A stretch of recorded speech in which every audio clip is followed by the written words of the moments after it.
La sangre de mi hermano todavía manchaba el suelo de madera cuando mi padre volvió esos ojos vacíos hacia mí y dijo que ahora yo era lo único que le quedaba de su familia. Fue en ese momento que entendí que mi verdadero infierno apenas estaba comenzando.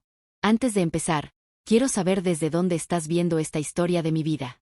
Aprovecha para suscribirte al canal y darle like al video. Me llamo Elvira González de Andrade, pero todos aquí en Santa Rosa de Cabal, este rinconcito perdido en el interior de Colombia, me conocen como Doña Elvirita, la abuelita de las cocadas en la feria del domingo. Tengo 84 años, el cabello blanco como algodón y las manos endurecidas de tanto trabajar. Quien me ve hoy siempre sonriendo y repartiendo dulces a los niños, no se imagina la historia de dolor y superación que cargo en el pecho. Nací en 1941, en una casa sencilla de adobe, en una finca a unos 8 km del pueblo. Nuestra propiedad no era gran cosa, unas 12 hectáreas de tierra, la mayoría monte virgen, pero con una parte buena para sembrar yuca, frijol y maíz cuando las lluvias llegaban en el momento justo.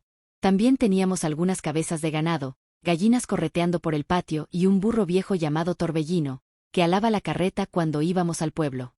Mi padre, Abelardo Andrade, era un hombre rígido, de pocas palabras y muchas exigencias. Desde temprano enseñó a mi hermano Julio César a trabajar en el campo y en los pequeños negocios que mantenía.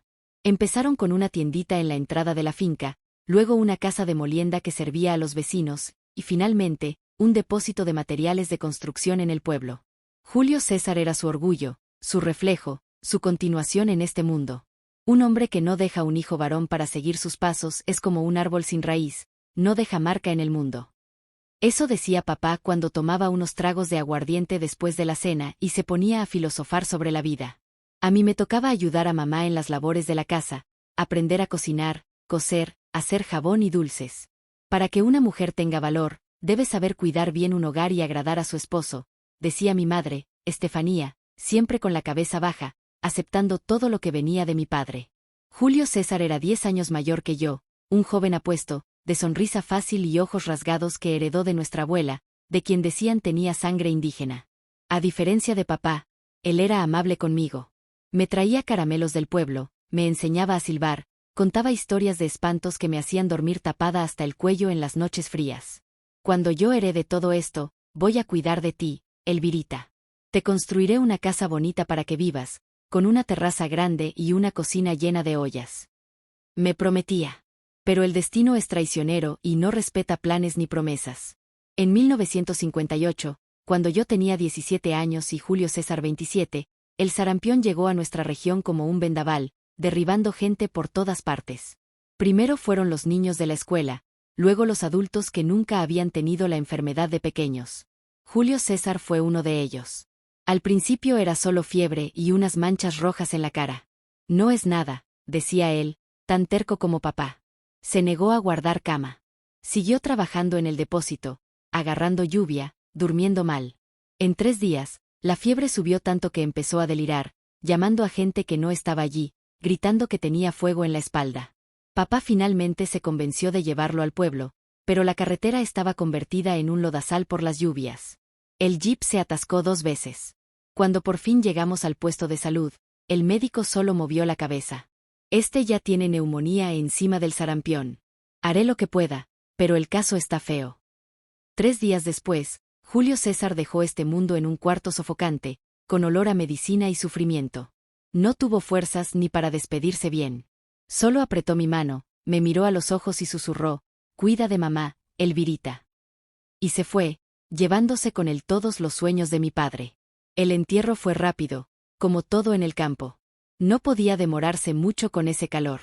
El ataúd simple de madera de pino bajó a la tierra rojiza del cementerio municipal mientras el padre murmuraba unas oraciones apresuradas. Mi padre no derramó ni una lágrima. Se quedó allí parado, como una estatua de cemento, el sombrero en la mano, los ojos fijos en el hueco que se tragaba a su único hijo varón. Mamá sollozaba en silencio, apoyada en mí, con las piernas temblorosas a cada palada de tierra que caía. Regresamos a casa en un silencio tan pesado que parecía ahogar hasta los pensamientos. Yo no lo sabía aún, pero ese silencio era apenas la calma que antecede a la tormenta. Durante una semana, papá casi no salió de la habitación. Apenas comía, no hablaba con nadie. Lo oía andar de un lado al otro durante la madrugada, las tablas del suelo crujiendo bajo sus pasos pesados. A veces, el sonido del vidrio golpeando indicaba que estaba bebiendo de la botella que guardaba escondida en el armario. En la noche del 7º día tras el entierro, me despertó un estruendo. Corrí a la sala todavía en camisón y encontré a mi padre de pie en el medio de la casa, la mesa volcada, los platos rotos en el piso y esa sangre que nunca olvidaré escurriendo de un corte en su mano, donde un pedazo de vidrio se le había incrustado. No tiene más sentido, gritaba, los ojos desorbitados como los de un animal herido. ¿Para qué construir? ¿Para qué trabajar? ¿Para qué guardar? Si ya no tengo a quien dejarle nada. Mamá intentaba calmarlo, hablándole bajo, acercándose con cuidado, como quien se acerca a un perro bravo. Tienes a la niña, Abelardo. Tenemos a Elvirita. Fue entonces cuando él volvió esos ojos vacíos hacia mí y soltó la frase que cambiaría mi vida para siempre. ¿Y esa ahí? ¿Qué va a hacer una mujer con todo lo que yo construí? Se lo va a entregar al primer hombre que aparezca. No, Estefanía. Solo me queda ella ahora y me va a tener que servir. Un escalofrío me recorrió la espalda. No entendí bien qué quería decir con eso, pero algo dentro de mí, tal vez el mismo instinto que hace volar al pajarito antes de que la serpiente ataque, me avisó que estaba en peligro. Esa misma noche, mientras ordenaba el desastre que papá había hecho, hablé en voz baja para ustedes que me acompañan hasta aquí. Si pueden, dejen un comentario diciendo desde dónde están viendo este video. Me da fuerza saber que hay gente escuchando mi historia después de tantos años guardándola dentro de mí. Denle un like también para que este relato llegue a más personas que quizás necesiten oír que es posible sobrevivir incluso a las peores pesadillas. En los días siguientes, papá comenzó a cambiar. Me miraba de una manera extraña durante las comidas. Empezó a exigir que aprendiera sobre los negocios, que lo acompañara al depósito en el pueblo, que entendiera de cuentas, de compra y venta de stock. Si vas a heredar todo esto, tienes que saber cuidarlo, decía. Pero no había preocupación en sus palabras, solo una rabia contenida, como si cada explicación fuera una acusación. Tú no eres Julio César, nunca lo serás. Por la noche, después de la cena, empezó a beber más de lo habitual. La aguardiente, que antes era solo un trago o dos, se convirtió en 2 botellas enteras, y con la bebida llegó la violencia. Primero contra los objetos, rompiendo cosas, golpeando paredes, pateando puertas, luego contra mi madre, un empujón aquí, una bofetada allá, siempre seguidos de acusaciones sin sentido. Fue tu culpa. No lo cuidaste bien de niño, lo dejaste débil. Mamá solo bajaba la cabeza y aceptaba como si mereciera todo eso. Yo trataba de intervenir, me ponía entre los dos, recibía empujones también, pero nada comparado con lo que estaba por venir. 3 semanas después del entierro de Julio César, me despertó en medio de la noche el chirrido de la puerta de mi habitación. Al principio pensé que era mamá, que a veces venía a cubrirme cuando hacía frío por las noches, pero el fuerte olor a aguardiente y sudor me alertó de inmediato. Era mi padre, tambaleándose en la oscuridad, acercándose a mi cama. Julio, murmuró, la voz embargada por el alcohol. Mi hijo. Me quedé paralizada de miedo, fingiendo que dormía, rezando para que se diera cuenta del error y se marchara. Pero se sentó al borde de la cama, el colchón de paja hundiéndose con su peso, y me acarició el cabello. «Volviste», murmuró. «Sabía que ibas a volver». Cuando intenté moverme, decir que era yo, Elvira, no Julio, él me agarró el brazo con fuerza. «No. No te vas a ir otra vez. Tú eres todo lo que tengo». Lo que ocurrió esa noche oscura, con el viento silbando por las rendijas de la ventana y los grillos cantando allá afuera, fue el inicio de un tormento que duraría casi 2 años. Un tormento que ninguna muchacha de 17 años debería vivir, mucho menos a manos de quien debía protegerla. Cuando salió el sol, trayendo la claridad que ahuyenta los monstruos de la noche, mi padre ya había vuelto a su cuarto, dejando atrás a una niña rota por dentro, llorando en silencio para no despertar la casa. No conseguí levantarme para preparar el café, como de costumbre. Me quedé acostada, envuelta en la sábana manchada de sangre y vergüenza, deseando que la tierra me tragara como se había tragado a mi hermano. Fue mamá quien entró al cuarto horas después, preocupada por mi ausencia. Bastó una mirada para que ella entendiera. Sus ojos se llenaron de lágrimas. Se llevó la mano a la boca para ahogar un sollozo, pero no dijo nada. Solo se sentó al borde de la cama y me tomó la mano durante largo tiempo. Él está enfermo de tristeza, hija. Finalmente susurró, como si eso explicara o justificara lo que había ocurrido. Perdió la cabeza con la muerte de Julio César. Va a pasar. Pero no pasó. Aquella fue solo la primera de muchas noches en que el monstruo que un día llamé padre entraba a mi cuarto, a veces llamándome Julio César, otras sabiendo muy bien quién era yo, pero diciendo cosas horribles. Que tenía que servir para algo, que era mi deber reemplazar al hijo que él había perdido, que le debía eso por haberme criado.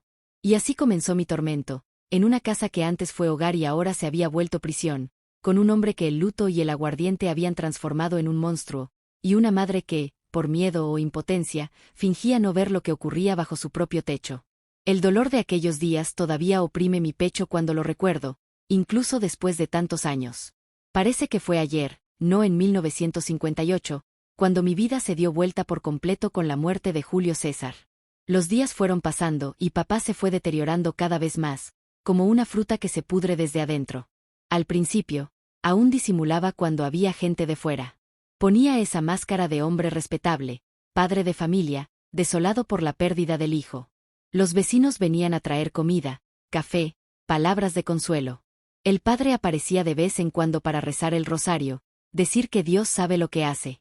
Esas cosas que dicen los curas cuando no saben qué decir. Nadie sospechaba lo que ocurría cuando la puerta se cerraba y quedábamos solo nosotros tres en aquella casa aislada. Recuerdo un domingo en que don Antenor, el dueño del almacén del pueblo, vino con toda su familia a hacernos una visita. Trajeron incluso una torta de maíz verde que había hecho su esposa. Papá los recibió muy educado, ofreció café, habló del clima, de la cosecha, de cómo estaba difícil manejar el depósito sin Julio César. Yo me quedé callada en un rincón, sirviendo a las visitas, evitando mirar a nadie. Cuando don Antenor preguntó si yo iba a asumir los negocios de la familia, papá sonrió con ironía. Elvira, ¿qué va a saber una mujer de negocios, don Antenor? Ella me va a ayudar hasta que consiga un yerno que valga la pena. Ahí sí, le paso todo para que se haga cargo. En esa época, la gente veía normal ese tipo de comentarios. Nadie cuestionó. La hija mayor de don Antenor incluso comentó que me veía con cara triste, pero su madre enseguida cortó. Es la tristeza por el hermano, niña. Déjala tranquila. Si ellos supieran la verdadera razón de las ojeras profundas en mis ojos, de la forma asustada en que me encogía cuando alguien se acercaba demasiado. Fue en aquel mes de julio de 1958 cuando papá tuvo su primer brote grave, de esos que hasta los vecinos más alejados se enteraron. Estábamos en época de cosecha de maíz y él había contratado unos jornaleros para ayudar en el campo. Muy temprano por la mañana, uno de los hombres, Tito el Crespo, vino hasta la casa a avisar que una parte del cultivo había sido destruida, con las mazorcas tiradas por el suelo, como si alguien las hubiera arrancado a propósito. Papá se puso blanco como el papel, comenzó a temblar, los ojos desorbitados, y de repente soltó un grito que debe haber espantado hasta las almas del purgatorio. Fue él. Fue Julio César. Está enojado conmigo. Salió corriendo hacia la plantación, tirando más maíz en el camino, gritando el nombre de mi hermano, pidiendo perdón, diciendo cosas sin sentido. Los hombres tuvieron que sujetarlo a la fuerza para traerlo de regreso a la casa. Al final, había sido solo una manada de jabalíes que se metieron en el maizal durante la noche, pero en la mente perturbada de papá, aquello era una señal del más allá. Después de ese episodio, su locura se hizo cada vez más difícil de esconder. En el depósito de materiales del pueblo, gritaba a los clientes, pensando que querían engañarlo. Acusaba a los empleados de robo sin ninguna prueba. Comenzó a ver la sombra de Julio César por todas partes, detrás de las pilas de ladrillo, en los rincones oscuros del galpón, escondido entre los sacos de cemento. No pasó mucho tiempo antes de que empezara a escasear la clientela.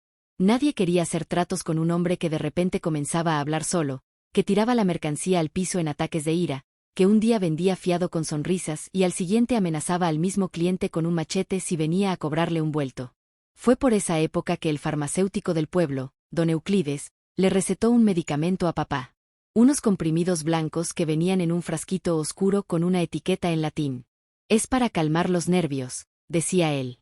Mamá intentaba dárselos escondidos en el café, pero él siempre desconfiaba. ¿Quieres envenenarme, mujer? ¿Crees que no sé lo que tú y tu hija están tramando? En una de esas veces, le arrojó el café caliente en la cara a mamá. La quemadura dejó una marca roja en su mejilla que nunca sanó del todo.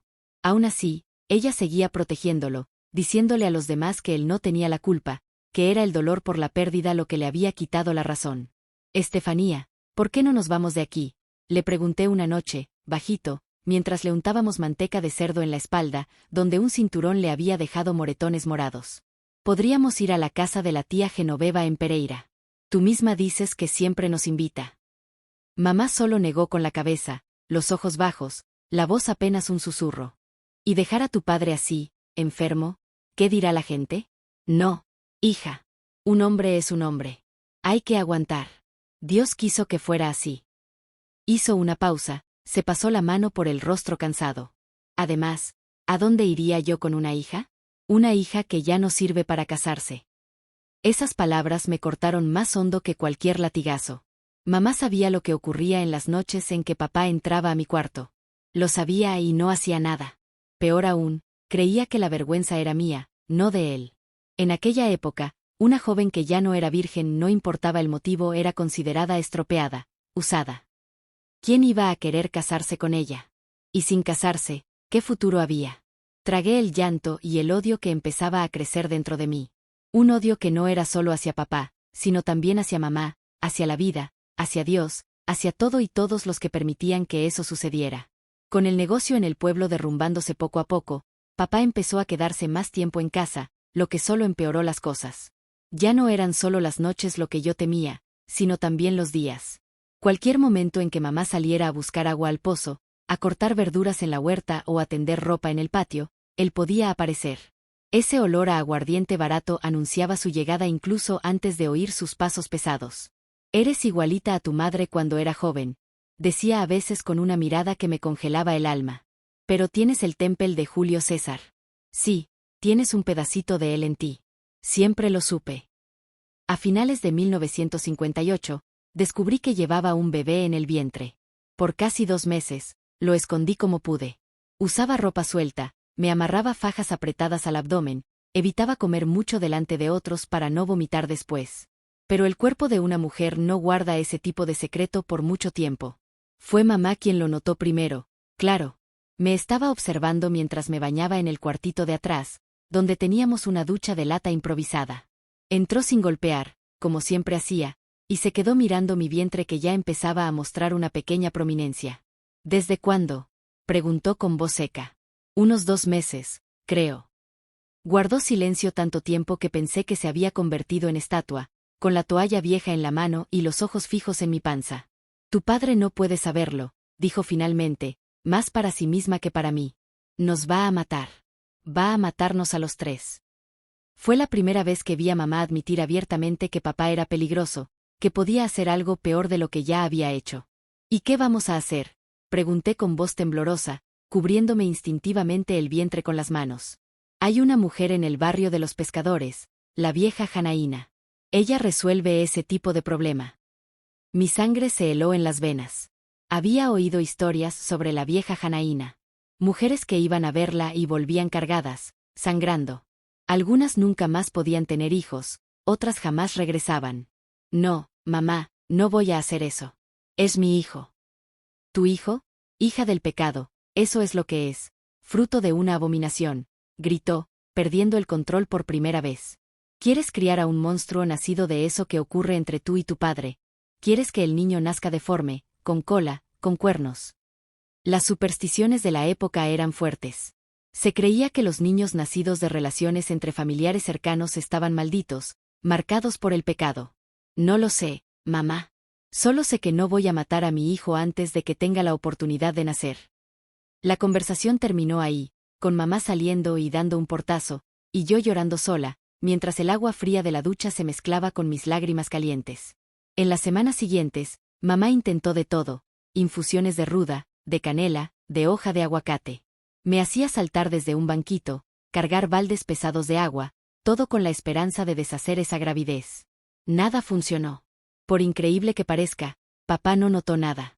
Estaba cada vez más perdido en su propia locura, hablando con Julio César como si estuviera sentado a la mesa, discutiendo con enemigos invisibles, pasando días enteros encerrado en su cuarto con sus botellas y sus demonios particulares.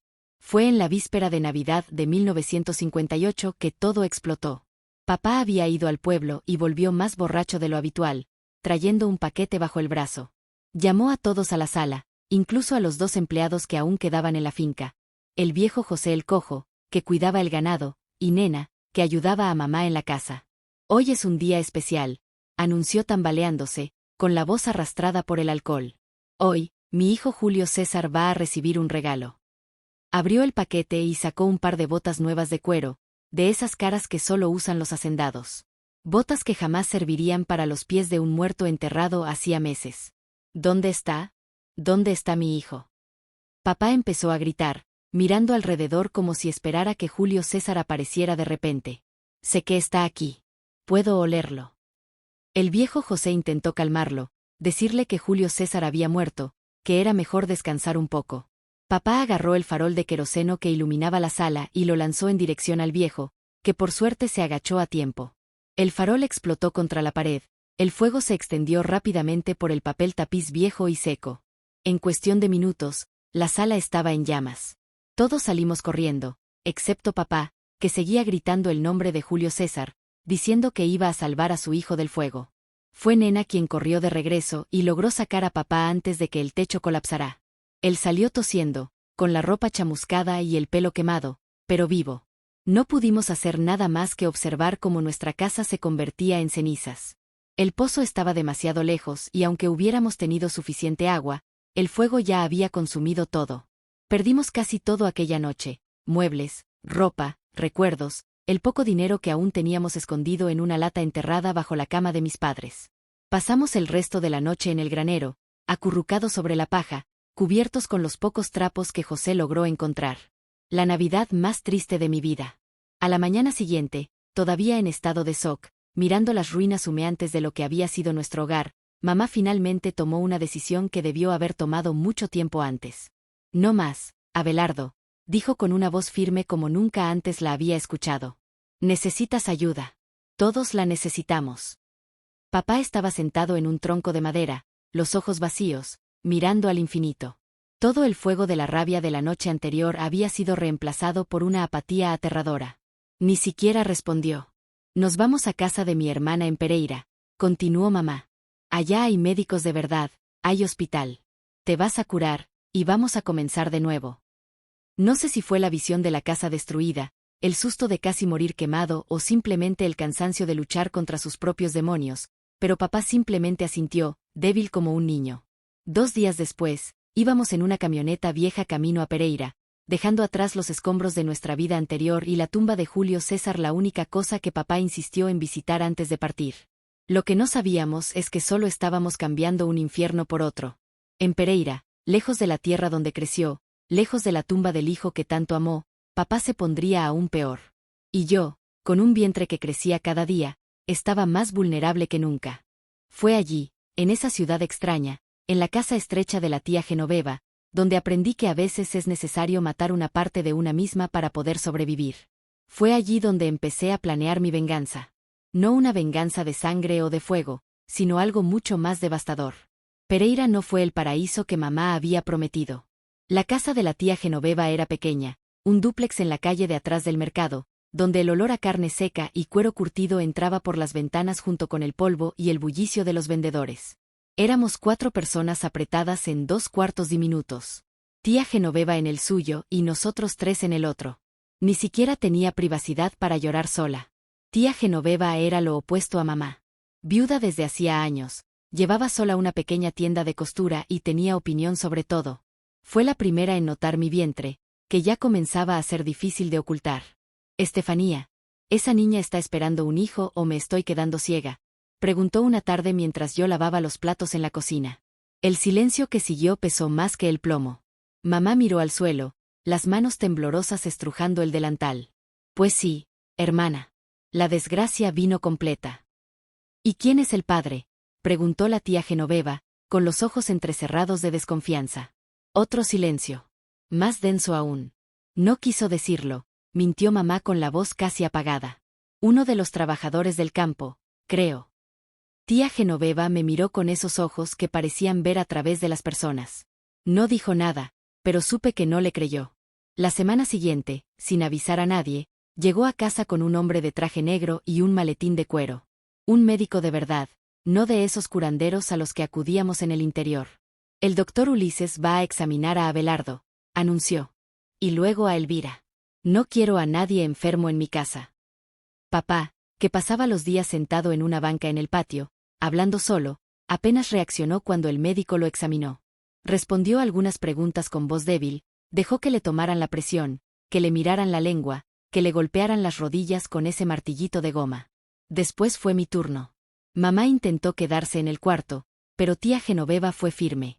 Deja al doctor trabajar, Estefanía. Ve a preparar un café para nosotros. A solas con el médico, temblaba de miedo. Nunca me habían examinado así, y menos un hombre desconocido, aún más en el estado en que me encontraba. Pero el doctor Ulises fue amable, respetuoso, explicando todo lo que iba a hacer antes de hacerlo. Cuando terminó el examen, sus ojos tenían una tristeza que me obligó a bajar los míos. «¿Usted sabe quién es el padre?», me preguntó en voz baja. Negué con la cabeza. Tenía demasiada vergüenza para decir la verdad. «¿De cuánto tiempo está?» «Unos 4 meses, creo». «¿Y quiere continuar con el embarazo?» La pregunta me tomó por sorpresa. Nadie me la había hecho antes. Mamá simplemente asumió que debía deshacerme del niño. Papá ni siquiera sabía o fingía no saber. Y ahí estaba ese hombre, tratando la decisión como si fuera mía, solo mía. «Quiero», respondí bajito, pero con firmeza. Él asintió, escribió algo en un papel y me lo entregó. «Son vitaminas. Usted está débil, anémica. Necesita alimentarse mejor por el bebé». Cuando salimos del cuarto, mamá y tía Genoveva esperaban en la sala, tensas como cuerdas de guitarra demasiado afinadas. El doctor Ulises fue directo al punto. Su esposo, doña Estefanía, tiene un trastorno nervioso grave. Necesita ser internado en un sanatorio para recibir tratamiento adecuado. «Un sanatorio», repitió mamá horrorizada. «El hospital psiquiátrico es el término correcto», corrigió el médico con paciencia. «Está teniendo delirios, alucinaciones, probablemente desencadenadas por el duelo, pero que pueden empeorar si no se tratan». «Y mi hija», continuó él, mirando de reojo hacia mí. «Necesita cuidados prenatales. Está anémica y desnutrida». Fue como si una bomba hubiera explotado en esa sala diminuta. Tía Genoveva se puso las manos en la cintura y miró fijamente a su hermana. «Estefanía, dime que no es lo que estoy pensando». Mamá se desplomó en una silla, derrotada. «¿Qué querías que hiciera, Genoveva? Es mi marido, el padre de ella». «¿Y eso le da derecho a...?» Tía Genoveva no terminó la frase, demasiado horrorizada. Se volvió hacia el médico. «Doctor, esto que le pasó a mi sobrina es un crimen, ¿verdad?» El médico nos miró a ambas, entendiendo finalmente lo que nadie había dicho abiertamente. «Si es lo que creo que es, sí, es uno de los crímenes más graves». «Yo lo denuncio», dijo tía Genoveva con lágrimas de rabia en los ojos. «Llamo a la policía». «Usted puede». El médico respondió con duda. «Puedo, pero piensen en lo que eso va a significar para la joven, para el bebé que va a nacer. Estas situaciones suelen convertirse en chismes, en cuchicheos». «¿Y qué sugiere usted?», preguntó mi tía con voz temblorosa. «El hombre necesita ser internado. Eso es seguro. Podemos hacer los papeles de la internación sin mencionar el otro asunto. Decir únicamente que tiene delirios, que intentó incendiar la casa, que representa un peligro para sí mismo y para los demás». Y así fue que, una mañana lluviosa de febrero de 1959, 2 hombres vinieron a buscar a mi padre. Ni siquiera opuso resistencia. Estaba tan hundido en su propia locura que apenas entendía lo que ocurría. Entró en la ambulancia mirando al cielo, buscando algo entre las nubes grises, susurrando el nombre de Julio César. Cuando la ambulancia dobló la esquina, sentí un peso saliendo de mis hombros, como si por fin pudiera respirar después de meses asfixiándome. Miré a mamá, esperando ver el mismo alivio. Pero lo que vi fue otra cosa. Una mezcla de culpa, vergüenza y lo que más me hirió, rabia. Rabia dirigida hacia mí. «¿Estás satisfecha?», susurró cuando tía Genoveva entró de nuevo en la casa. «Ahora todo el mundo va a saber. ¿Cómo pudiste hacerle esto a tu propio padre?». Me quedé sin palabras. ¿Cómo podía culparme? ¿Cómo podía defender a ese hombre después de todo lo que había hecho? Pero pronto lo entendí. Mamá era producto de una época en la que las mujeres eran entrenadas desde niñas para aceptar, para callar, para soportar. Así son los hombres. Una mujer tiene que aguantar. ¿Qué hiciste tú para provocarlo? Eran frases que había escuchado toda mi vida. Él violó a su propia hija, le dije bajito, usando por primera vez la palabra correcta para lo que había pasado. Y usted lo sabía. Usted lo dejó pasar. Ella me dio una bofetada. La única que me dio en toda la vida. Nunca más repitas eso. Tu padre está enfermo. No sabe lo que hace. Tía Genoveva apareció en la puerta de la cocina, atraída por los gritos. Si le vuelves a pegar una vez más, Estefanía, quien se va de esta casa eres tú. No, ella. Fue el comienzo de una guerra fría que duró meses. Mamá apenas me hablaba, como si yo hubiera traicionado a la familia al permitir que papá fuera internado. Pasaba los días llorando en los rincones, iba a visitarlo al sanatorio siempre que podía. Volvía diciendo que él estaba mejorando, que pronto volvería a casa, a nuestra familia. Mientras tanto, mi vientre crecía. Tía Genoveva me llevaba a las consultas con el doctor Ulises. Me compró tela para hacer ropa de embarazo, incluso comenzó a preparar una cunita para el bebé. Para explicar mi situación a los vecinos y conocidos, inventó una historia, que yo era viuda, que mi esposo había muerto en un accidente en el campo poco después de casarnos. En aquella época, ser viuda era más aceptable que ser madre soltera. Fue en una de esas consultas, ya en el 6º mes de embarazo, que el doctor Ulises me dio una noticia que lo cambió todo. Doña Elvira, usted está esperando gemelos. Casi me caigo de la silla. ¿Gemelos? 2 bebés. Absolutamente. Se escuchan claramente 2 corazones distintos. Salí del consultorio aturdida, con las manos sobre el vientre que ahora tenía más sentido, demasiado grande para el tiempo de gestación. Tía Genoveva, que me esperaba en la sala, me vio la cara y enseguida preguntó qué había pasado. Son 2, tía. 2 bebés. Ella abrió los ojos, se persignó y, para mi sorpresa, sonrió. Dios sabe lo que hace, niña. Va a ser difícil, pero saldremos adelante. Esa noche, acostada en la cama estrecha que compartía con mamá que dormía de espaldas a mí, como siempre sentía los bebés moverse por primera vez. No era ese pequeño temblor que ya había sentido antes. Eran patadas, giros, vueltas completas, como si estuvieran conversando, jugando dentro de mí. Lloré en silencio, con las manos sobre la barriga, sintiendo a mis hijos vivos, fuertes, a pesar de todo. En ese momento tomé una decisión. Esos niños jamás sabrían la verdad sobre cómo fueron concebidos. Nunca cargarían el peso de ese conocimiento. Inventaría un padre para ellos, un hombre bueno, trabajador, que había muerto antes de conocerlos. Una mentira piadosa para protegerlos de una verdad espantosa. Mamá, que yo pensaba que dormía, de repente habló, aún de espaldas. ¿Qué vas a hacer cuando esos niños nazcan, Elvira? ¿Cómo los vas a criar? ¿Con qué dinero? No lo sé, mamá. Solo sé que son mis hijos, y los voy a amar. Y cuando tu padre regrese, ¿qué le vas a decir? Sentí un escalofrío en la columna. No había pensado en eso.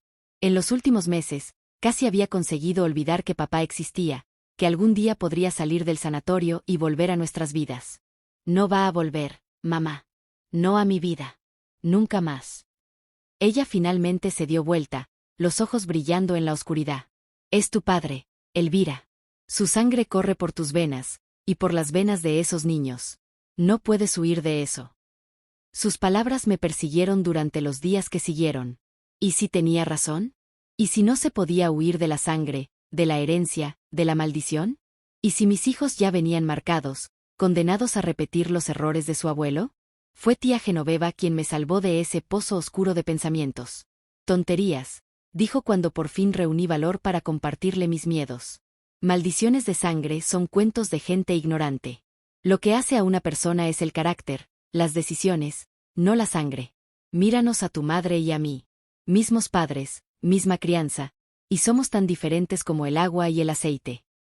¿Y si nacen distintos, con algún problema? Pregunté. Si nacen así, los amaremos igual. Los cuidaremos, les enseñaremos lo que está bien y lo que está mal. ¿Qué es lo que tus padres no supieron hacer con tu padre? A finales de julio de 1959, mientras Pereira se preparaba para las fiestas de la Virgen del Carmen, sentí las primeras contracciones. Eran las 2 de la madrugada y me despertó un dolor que parecía partirme el cuerpo en 2. Mamá no estaba en casa. Se había ido a pasar unos días en el sanatorio con papá, que según ella estaba atravesando una crisis peor que las anteriores. Tía Genoveva, siempre previsora, ya había arreglado todo con una partera experimentada que vivía a 2 cuadras. En 20 minutos, doña Irene estaba a mi lado, examinándome con sus manos curtidas pero suaves, guiándome a través de los dolores que aumentaban a cada minuto. Va a ser un parto difícil, niña, me dijo. Son 2, y vienen atravesados. Hay que tener fuerza. Y fuerza era algo que había aprendido a tener en los últimos meses. Las 16 horas de trabajo de parto que siguieron fueron las más duras de mi vida.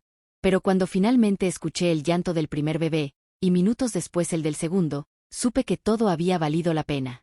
2 varones, anunció doña Irene, colocando a los pequeñitos envueltos en toallas limpias sobre mis brazos. Fuertes como toros, aunque vinieron antes de tiempo. Miré aquellas caritas rojas, arrugadas, perfectas. No vi en ellos ni sombra de mi padre, solo una vida nueva, pura, esperando ser escrita. Lloré de alivio, de alegría, de miedo, de todo junto. ¿Cómo se van a llamar?, preguntó tía Genoveva, con lágrimas también resbalando por su rostro arrugado. No había pensado en nombres para varones. Por alguna razón, estaba segura de que serían niñas. Miré a los dos, tan iguales y tan distintos al mismo tiempo. Emmanuel y Samuel, respondí sin pensar mucho. Nombres bíblicos que significan Dios con nosotros y escuchado por Dios. Porque a pesar de todo, todavía quería creer que Dios no me había abandonado completamente. En los días que siguieron al nacimiento de los gemelos, se instaló en mí una paz extraña, como si por fin entendiera que esa vida brutal que había vivido hasta entonces tenía un propósito. Traer a esos 2 seres al mundo, cuidarlos, protegerlos, amarlos. Fue también cuando empezó a germinar en mí la idea de la venganza. No una venganza violenta, sangrienta. Algo más sutil, más definitivo, algo que nos liberara no solo a mí, sino también a mi madre y a mis hijos del yugo de ese hombre que había destruido tantas vidas. La oportunidad llegaría más pronto de lo que imaginaba y de una forma que nunca habría podido prever. Pero antes de que eso sucediera, tendría que enfrentar el último gran silencio de mi madre. Un silencio que, a diferencia de los otros, sería eterno. Los primeros meses con los gemelos fueron el mayor desafío que había enfrentado en mi vida.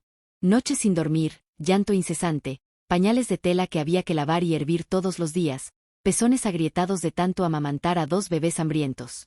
Pero a diferencia de los dolores que cargaba antes, estos eran dolores que tenían propósito, que me hacían más fuerte cada día. Tía Genoveva fue un ángel en esa época.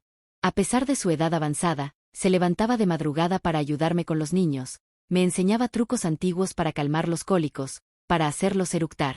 Hasta inventó una especie de faja doble para que pudiera cargar a los 2 al mismo tiempo cuando tenía que ir a la feria o a la iglesia. Mamá regresó del sanatorio 3 semanas después del nacimiento de los gemelos. Entró silenciosa a la casa, miró a los bebés dormidos en la cunita improvisada y no dijo una palabra. Parecía más vieja, más encorvada, como si el peso del mundo se hubiera duplicado sobre sus hombros. ¿Cómo está papá?, pregunté más por cortesía que por interés. Peor, respondió simplemente. Los médicos dicen que no hay más que hacer. Que se va a quedar internado por el resto de su vida. Sentí un alivio tan grande al escuchar eso que me dio vergüenza. Después de todo, estábamos hablando de mi padre, del hombre que me crió, al que un día amé y respeté. Pero la verdad es que la perspectiva de que él nunca más saliera de ese lugar, de que jamás pudiera hacernos daño otra vez, era como quitarse una montaña de encima. ¿Los médicos dijeron algo más?, preguntó tía Genoveva, trayéndole un café. Mamá dudó, me miró de reojo, luego bajó los ojos hacia la taza humeante. Dijeron que tiene una enfermedad en el cerebro, que irá empeorando con el tiempo, que un día no va a reconocer a nadie. Ni siquiera podrá cuidar de sí mismo. ¿Qué enfermedad es esa?, insistí, curiosa. No me acuerdo bien del nombre, empieza con P, algo así. Años más tarde, cuando ya trabajaba en el hospital, descubrí que probablemente se trataba de parálisis general progresiva, una complicación neurológica de la sífilis en etapa avanzada, una enfermedad que seguramente contrajo en sus andanzas por los burdeles de la región y que, sin tratamiento durante años, acabó afectando su cerebro y contribuyendo a la locura que fermentaba en él desde la muerte de Julio César. En esos primeros meses de 1960, con mis hijos creciendo fuertes a pesar de haber nacido prematuros, empecé a pensar en el futuro. No podía seguir dependiendo para siempre de la caridad de tía Genoveva. Necesitaba trabajar, ganar mi propio dinero, darles un techo y comida a mis niños. Fue entonces cuando surgió una oportunidad en el hospital de la ciudad. Buscaban mujeres para trabajar como auxiliares de enfermería, bañar pacientes, cambiar sábanas, dar comida en la boca a los más débiles. El trabajo era duro y el sueldo bajo, pero tenía una ventaja: ofrecían un cuartito en los fondos del hospital para las trabajadoras que vivían lejos. Tía Genoveva me animó a intentarlo. Te va a hacer bien, niña. Aprender una profesión, ser independiente. Yo me quedo con los niños mientras tú trabajas. Luego nos turnamos. Mamá, por otro lado, se horrorizó con la idea. ¿Trabajar en un hospital? ¿Con enfermos, con heridos, con gente muriéndose? Eso no es trabajo para una muchacha decente. ¿Y qué sugiere usted, mamá?, le respondí. ¿Que siga dependiendo de tía Genoveva para siempre? ¿O que me case con el primer hombre que acepte no solo a mí, sino también a 2 hijos que no son suyos? Ella no respondió, pero noté que había tocado un punto sensible. En su mente, la única solución digna para mi situación era casarme. Pero ¿qué hombre en esa época iba a aceptar a una mujer con 2 niños pequeños, sin padre conocido? Las probabilidades eran mínimas. Y aun si aparecía algún pretendiente, probablemente sería por interés en las tierras que papá aún tenía en el campo. Tierras que legalmente seguían siendo suyas, a pesar de la internación. Conseguí el trabajo en el hospital y comencé 2 semanas después. Al principio fue muy difícil. El olor a desinfectante, los dolores de los pacientes, los gemidos en la noche, pero pronto me acostumbré. Descubrí que tenía vocación para eso. Manos suaves para limpiar heridas, voz firme pero amable para calmar a los agitados, coraje para enfrentar situaciones que hacían desmayar a otros empleados. En 6 meses ya me habían promovido a auxiliar de enfermería de verdad. Una de las enfermeras jefas, doña Olivia, me tomó bajo su ala. Era una señora de unos 50 años, que nunca se había casado y había dedicado su vida a la profesión. Me enseñó todo lo que sabía, como aplicar inyecciones, medir la presión, reconocer síntomas comunes, tranquilizar a los pacientes difíciles. Tienes don, niña, me decía. Podrías ser enfermera de verdad, con diploma y todo. Hay escuela en Bogotá. La idea se me quedó en la cabeza, pero aún parecía un sueño muy lejano. ¿Cómo iba a estudiar en Bogotá con 2 hijos pequeños a quienes criar? ¿De dónde sacaría dinero para la escuela y para vivir en una ciudad grande? Los gemelos cumplieron 1 año y ya empezaban a balbucear sus primeras palabras, a dar pasos inseguros agarrados a los muebles, llenando la casa de alegría. Tía Genoveva los adoraba.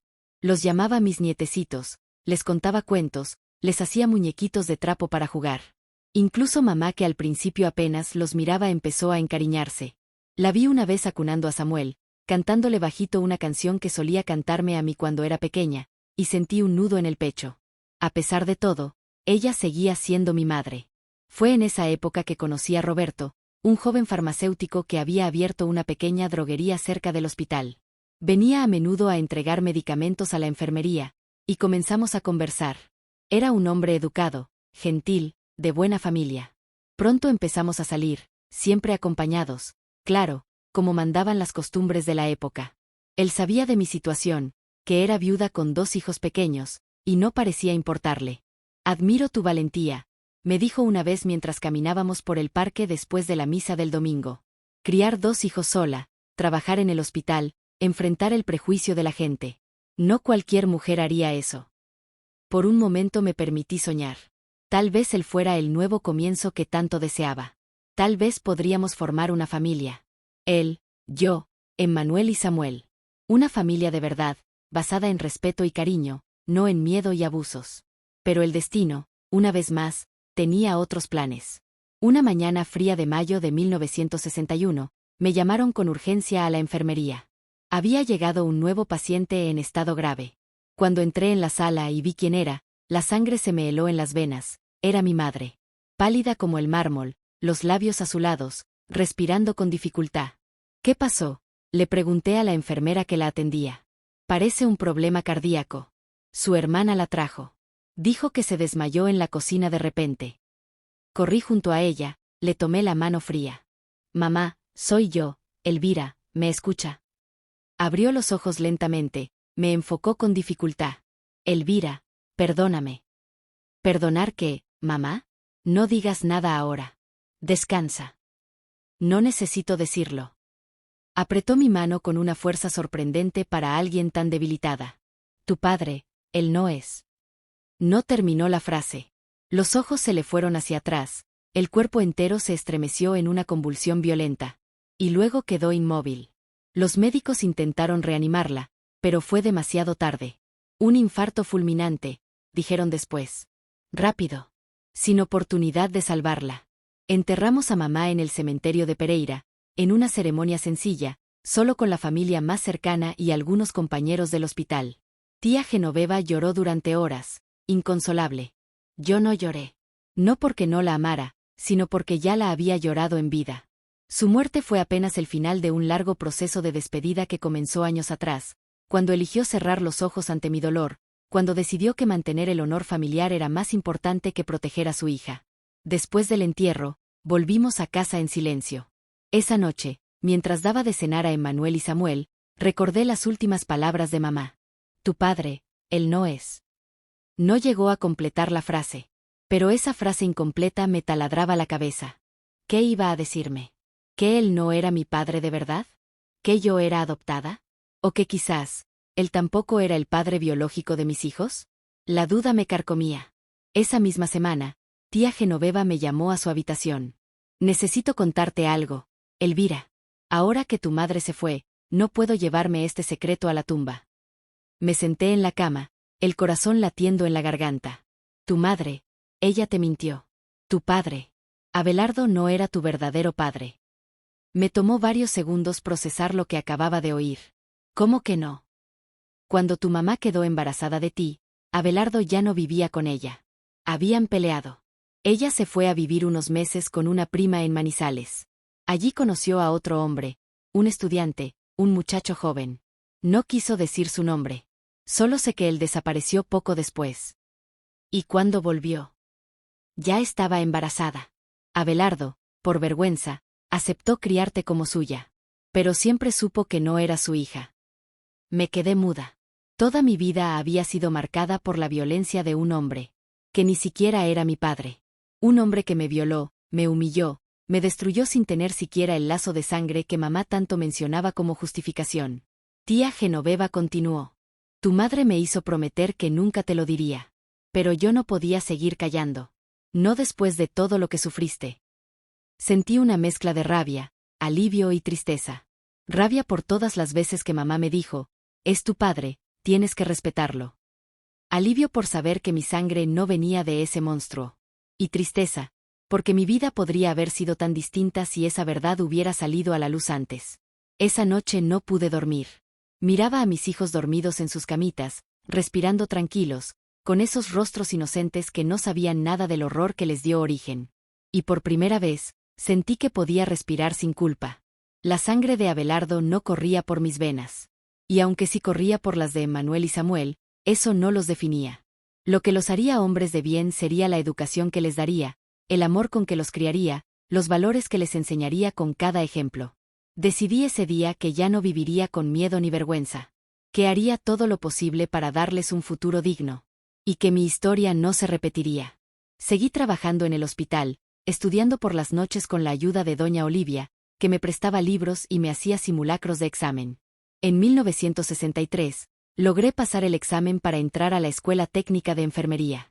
Fue uno de los días más felices de mi vida. Los gemelos crecían sanos, inteligentes, curiosos. A los 5 años ya sabían leer, y a los 6, ayudaban en pequeñas tareas de la casa. Todos los que los conocían los elogiaban por su educación y dulzura. Nadie jamás imaginó el infierno del que habían salido. Mi tía Genoveva murió en 1965, de un derrame cerebral. Se fue en paz, con la satisfacción de haber hecho lo correcto. Le debo todo. Si no fuera por ella, quizás no estaría viva. O estaría muerta en vida, como mi madre estuvo durante tantos años. Poco después de su muerte, recibí una carta del hospital psiquiátrico donde estaba internado Abelardo. Decía que su estado había empeorado mucho. Ya no hablaba, no se alimentaba por sí solo, no reconocía a nadie. Pedían autorización para trasladarlo a una institución geriátrica donde pudiera recibir cuidados paliativos. Leí esa carta varias veces. Y finalmente respondí con una sola frase. No autorizo ningún traslado. Que se quede donde está, hasta el fin de sus días. Nunca más volví a saber de él. Pasaron los años. Me gradué como enfermera en 1967 y fui ascendida en el hospital. Con el tiempo, compré una casita pequeña en un barrio tranquilo de Santa Rosa de Cabal, donde crié a mis hijos con esfuerzo, dignidad y muchísimo amor. Nunca les conté la verdad. Para ellos, su padre había sido un hombre bueno, que murió joven, antes de que pudieran conocerlo. Y nunca me preguntaron mucho. Quizás porque sabían, en su corazón, que remover ciertas heridas solo trae dolor. Ambos se convirtieron en hombres de bien. Emmanuel se hizo profesor de historia y Samuel, técnico en computación. Se casaron, formaron sus familias, me dieron nietos y, hace poco, bisnietos. Hoy, a mis 84 años, me siento en esta mecedora de madera, en el porche de mi casa, rodeada de plantas, del canto de los pájaros y del sonido lejano de la risa de mis nietos, y puedo decir que vencí.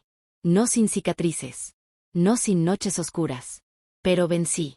Sobreviví a un infierno que muchas mujeres no sobreviven. Y transformé ese dolor en amor, en cuidado, en fuerza para seguir.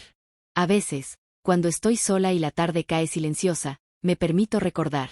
No para revivir el dolor, sino para honrar a esa niña que fui.